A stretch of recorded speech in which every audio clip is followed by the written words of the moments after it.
মোক মহাৰাজ নবলিবৰ বাবে মই তোমাক অনেকবাৰ কৈ আহিছো তথাপিও তুমি মোক মহাৰাজ বুলিছা যাৰ দৃষ্টি শক্তি নাই যি পৰম আশ্ৰয় কৰি জ্ঞান বাটত খুবেই আগবাঢ়িব লাগে সেইজনক মহাৰাজ বোলাৰ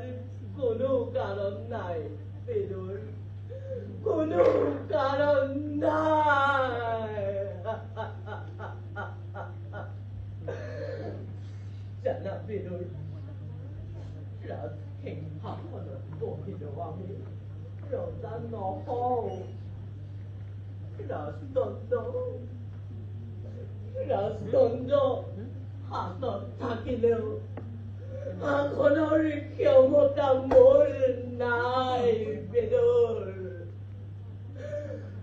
মোৰ বাবে ৰজা হোৱাটো এক পৰিহাস মাথোন বেদুৰ এক পৰিহাস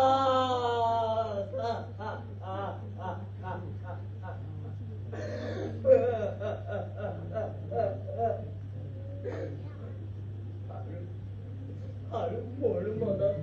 কিৰূপ জানা বেদুৰ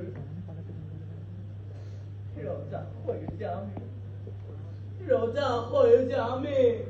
দেশ বিজয়ৰ বাবে ওলাই যাব নোৱাৰিলো বেদুৰ পিতৃপিতামহে এৰি থৈ যোৱা ৰাজ্যৰ চাৰিসীমা আমি বৃদ্ধি কৰিব নোৱাৰিলো বেদুৰ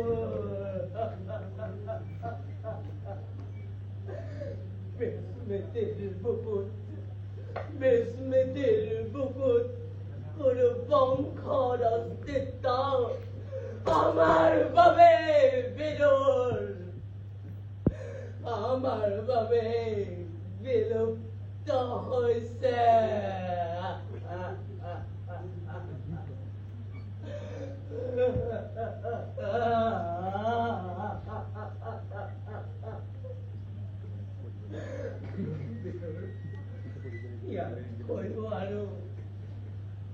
ইয়াতকৈ আৰু দুখৰ কথা কি থাকিব পাৰে বিদুৰ তুমি মোৰ মনোবাঞ্ছা পূৰ্ণ কৰিবা কিন্তু কেনেকৈ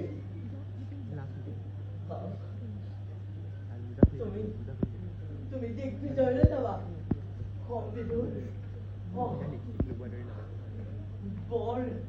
বৰ আনন্দৰ কথা বিদুৰ বৰ আনন্দৰ কথা বিদুৰ এতিয়া বলা বিদুৰ মই তোমাৰ যাত্ৰাৰ আয়োজন কৰোগৈ বলা বিদুৰ মই তোমাৰ যাত্ৰাৰ আয়োজন কৰোগৈ বলা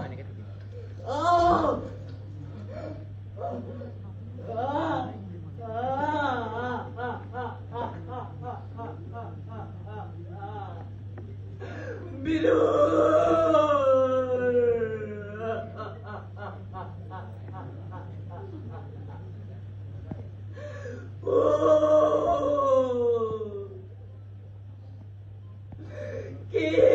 পৰিতাপৰ কথা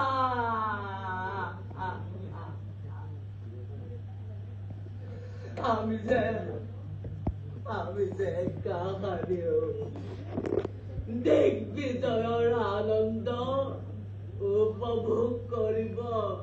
নোৱাৰিম বিদুৰ নোৱাৰিম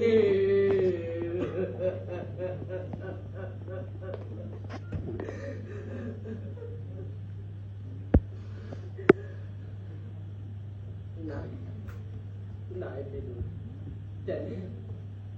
তেনে অমূলক আশাৰে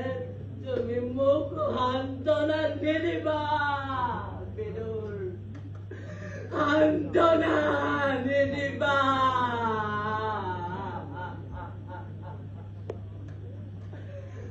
ধন্যবাদ।